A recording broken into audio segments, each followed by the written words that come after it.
Hello students, today we are starting our second chapter from the 9th ICSE chemistry textbook, which is chemical changes and reactions. We'll start with the introduction. We know that many changes take place in our surrounding. The examples of these changes are evaporation of water, formation of clouds, glowing of bulb when electric current passes through it, or souring of milk, burning of wood. These are various examples of changes. But changes are broadly classified into two types: chemical changes and physical changes. We can define physical changes as changes in which no new substance is formed. For example, a person walking on a street.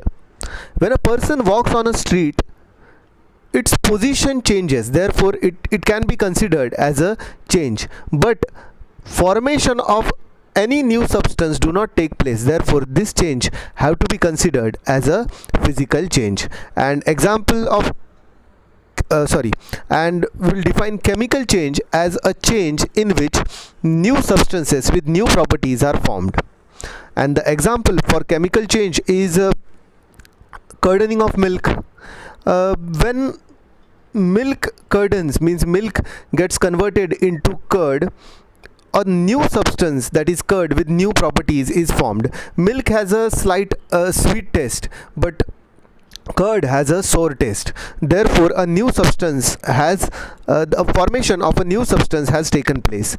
And chemical changes are irreversible in nature, means we cannot obtain the original substance by reversing the change, which is very possible with which is not possible, which can be observed with the example of curdening of milk. Once milk is got converted into curd, it cannot convert back into milk again. Therefore this is the difference, this is the basic difference between physical and chemical changes. Now on the page number 33 of your textbook, you can see the definition of a chemical change. I read it for you. A change which alters specific properties of a material by bringing about a change in its molecular composition followed by change in the state is called as chemical change. This definition tells us many points or many specifications of chemical change. We will see some of them, means how can you identify the chemical change. So the first point is, a chemical change result in the formation of at least one new product. They have shown us an example of heating of sugar. You can see in the diagram that sugar crystals are heated, and on heating for some times they turn into a black residue, and that black residue is nothing but carbon. Therefore this is an example of chemical change. We can see that a new substance, carbon, is formed from sugar.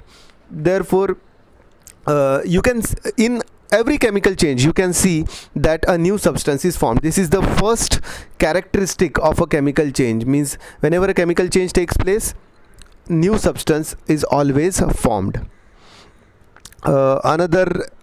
Another specification or characteristic of a chemical change is the weight of a substance undergoing chemical change usually changes. For this purpose we can take example of burning of wood. We all know that burning of wood is a chemical change.